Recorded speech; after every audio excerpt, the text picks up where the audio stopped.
And welcome to Tabletop 24. I'm Alan. John. I'm Brian. And welcome to another episode of We'll Play a Game, where we take a look at games we've recently got to the table with a view of how quickly we're going to get them back to the table. With ever-growing collections, time can be precious. So we ask the question of, would we play again?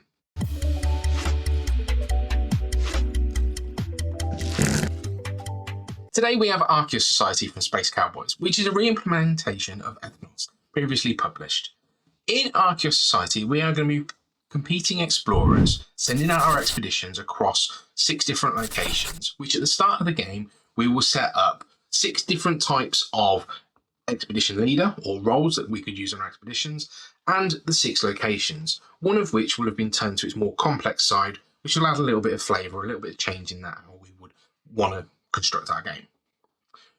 On our turn, we will do one of 2 things. We will either draft a card from the display or the top of the deck, or play an expedition once we have a number of cards in our hand. The maximum number of cards that we can have in our hand is 10. So if we've got 10 cards, we cannot draw and we must therefore play an expedition. Once we get to the point where we want to play an expedition, we must pick our expedition leader. So in this instance, I'm going to play a photographer in an expedition of 1. If I have more cards in my hand, I would then be able to play cards to that expedition, but they must follow one of 2 criteria. The first one being either it must be the colour, or it must be the same role. But the expedition itself must completely contain cards of that type. So if I was to choose red, I would have to play red cards. If I was to choose photographer, I could only have photographers in this expedition. You can't quite mix and match just to get a little bit of extra in there, so it does limit your choices. But picking your expedition leader is very important, because this will do things in a couple of ways. Firstly, it will determine which area on the board that your expedition is going to advance. So because I've chosen red, we'll be looking to advance in red. If we've played enough cards, it will be met by our requirement at the bottom of the space. So I would only need a card, one size expedition to move into this next zone. But if I was already here, a single card on its own wouldn't be able to move any further. So I would need to play an expedition of 2 or more. The ability on the roll also gives us some extra things that we can do, such as the photographer will score points at the end of the season and it will increase the size of the expedition. Alternatively, some of the roles will enact an immediate ability, such as the botanist, which will be looking for the largest selection of expedition of botanists, which will give you some points. And again, the botanist at the end of the season will also give you a couple of extra points. There are a couple of roles in the game whereby that you've got end of game scoring as well. So it's really important that you have a look at which roles that you're selecting. So it's going to be very important to how you play your game. Once we've gone through the deck and we start to see these monkeys, we know we're going to come to the end of the season. Once our 3rd monkey idol comes out, we have finished the season. Season's over, and we would then look to score the season. Now, as we said, we'll have some role abilities that will score 4 seasons. We will then also have the size of our expeditions will score dependent upon how many cards are in them. We'll also score how far along each of these tracks that we've got. Bearing in mind that each of the tracks are different, so they're not all equal. So you might want to pick and choose which ones you go up. In a 2-player or 3-player game, we would then do another season. In a 4+ player game, we would then do 2 more seasons. Once we get to the end of the last season, we then go to those scoring, and then the person with the most points will win. To reset for the next season, all we do is shuffle everything back up and set it up exactly as we would have for the start of the game. So we're going to be reusing the cards that we've already got in the game. Keep that going, and then on the 3rd one, if you're playing 4 to 6 players, we're done. So I picked this game up at UKGE. I knew it was being released and it'd be available there. So we were walking past literally on the Sunday, walking past the stand, and I saw it there. So picked up on a bit of a whim. Quite glad I did, actually. It's a nice game. It's fairly simple in what it does and how it plays.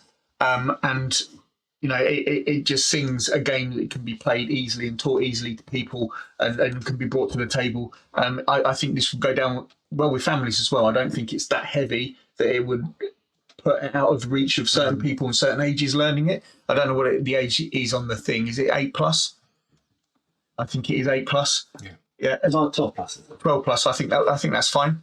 My daughter Hannah would probably like this as well. She's 12, so no, I don't think it sits in that level where knock anybody out of it. So it's a set collection game, but it's a bit of push your luck element to it, which I really enjoy. So you can sometimes find yourself quite easily getting 3 cards the same colour or the same set, and because you end up getting more points the bigger your expedition is, there's a temptation to say, oh, maybe I'll just go for get a 4th card. Oh, I've got a 4 now. Maybe I'll go for a 5th card. But occasionally then you'll pick up a card, find an expedition leader that's actually really useful for somebody else, and knowing you've got to put it back if you play your expedition, is that strong enough choice now? I play my expedition now, or do I get more cards and risk giving really good cards to other people? And I think that really makes this game for me. It's that element of when do I go? Yeah, and then that just builds the tension, and the fact that you know that everybody else can only go up to 10 cards, you almost get this: who's going to blink first? Yeah. Like, do they want to play an expedition early so they're not giving out too many cards, or do you? Quite often in our games, our first expedition, we'd gain a load of cards and then see what we've got, and then put some more back in the display. The only thing I didn't mention in the rules overview was if the display is empty, you draw 2 from the deck, so you'll never refill this display. Unless once you've played an expedition, you have cards left over and you must put them back into the display. So, which is quite important because, as Brian says, you're going to be giving away those cards that you probably don't want to. There's almost an element of when somebody's got 10 cards and got to play. You're sitting there rubbing your hands, thinking, right, what am I going to pick up here? My hand. Yeah. And also with the picking up 2, if it's empty, it speeds the game along. It means you're not just picking one up and wait. If you've got 8 cards, you pick one up. I've got to go next time. So it pushes you into making a decision, which is quite good. Yeah, it really pushes that game along, and actually drawing 2 cards might not always be a good thing. Because if you're low on that deck, You're running their deck down for the monkeys come, and especially after you've seen the first monkey, everyone knows, right, this is it now. It could be any time now. Yeah. Finishes. Yeah, I think you're just looking to pull those cards, and I think that sort of leads into the one of the negatives for me was actual table space. So you're pulling a lot of cards, you're playing out all these expeditions. So all of this deck of cards is going, well, almost all of it is going to be out on the table somewhere. Yeah. You've then got what is actually quite a large playing area and an incredibly large scoring track that's probably superficial for a lot of the game. And oddly, despite it being too large, it's also too small. Yeah. Because the playing score tokens, when you get to around here, if you've got 2 or 3 in the same area, they don't quite easily fit. Yeah, so you kind of it's that almost needs to be a little bit bigger, and I suppose once you've got 6 vehicles on here, it probably the size of these boards are almost okay. Yeah, but yeah, you've kind of got into that. It's going to take up a lot of space on your table. So if you've got 5 expeditions, that's that width by how many deep as well in front of you, in front of every person. Plus that, it does. And let's say, for instance, the luck's not on your side. You've got up to 10 cards in your hand. You can only play an expedition of 3 cards. Yeah. You're giving 7 cards back to the display. That'd be a real kick in teeth. Yeah. So the display itself can grow really big, and you end up, like I say, it's got legs in the sense of it keeps moving around and it does change. And I think by the end of each season, there's quite a lot of cards on the board. There's quite a lot out there. It does take up a lot of space on the table for not doing too much. Yeah, the fact that you have, you can take one off the top of the deck. Inevitably, people are sitting across the table and they're reaching across because you want to put the scores in the middle. So this has to go one side and this needs to go, and it is a table hog, but it doesn't kind of sit well on the table. Yeah. And even for the 3 of us, trying to get the deck in a position where all 3 of us can reach it is quite difficult. Put you on the rack. Yeah. Well, I've got short arms. What can I say? It's a quick game though. I mean, it doesn't outstay its welcome. You can get through it in what? We were playing it in an hour. An hour or so. I imagine at higher player counts, it might take a little longer. Yeah, we played the extra season as well. But technically, you're playing the same amount of But turns. in terms of the same deck of cards, so for 6 of you, you're going to go through burn those through quicker. So yeah, that's true. probably Yeah, ease it up a little. So it's nice. You can get through it quickly, and it's done before you realise almost. Yeah, I mean, component-wise, it's great. I mean, you've got loads of lovely bits of wood for your tokens.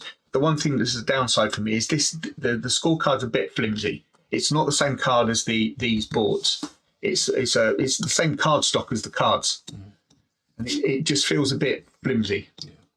I think I don't want to quote on this, but if you look at all the packaging material for this and look at all the components, I think it's leaning on that recyclability. Yeah, I think the only thing that comes in a plastic bag are these. No, because they came in a paper bag.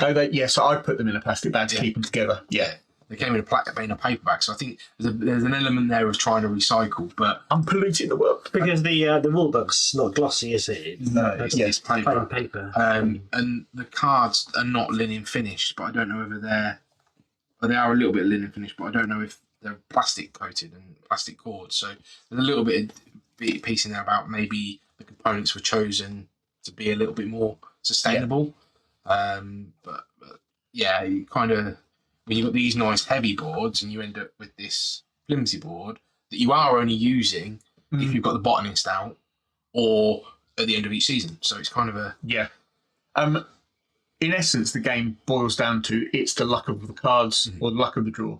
There's no real strategy, there's no real dictation other than, oh, I've got a couple of reds, let me pick another red up, or let me pick another botanist to go with those, and that's it. It's a bit of hand management.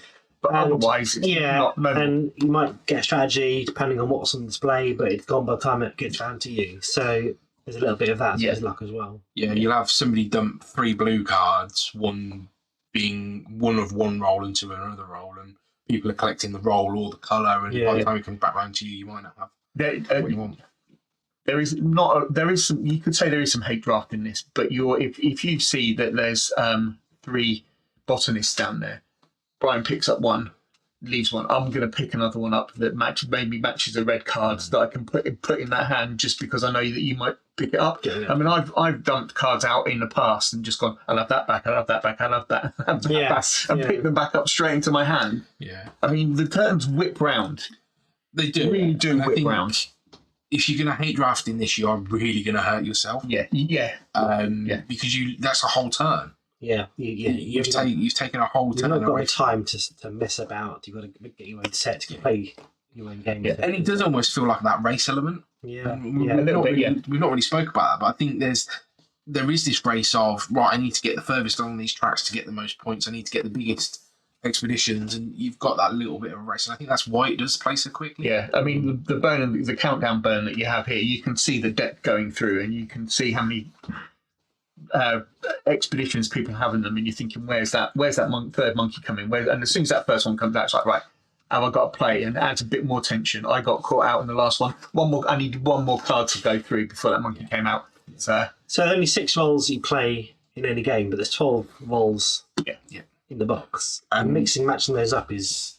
Yeah, so you've got the mix and match on that. You've got 6 boards out, one of which will be on its more complex side. So in this one, it's Chichen Itza.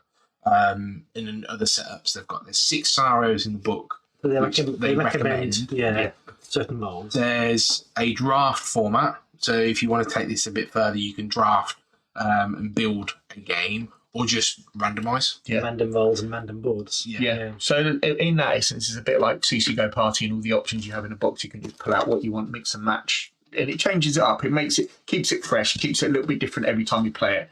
I mean, you played it the basic time. The basic setup a couple of times through, and it's like, right now, what can we add into this just to change it up a little bit? And there is a 7th board as well, which we've not even hit. But...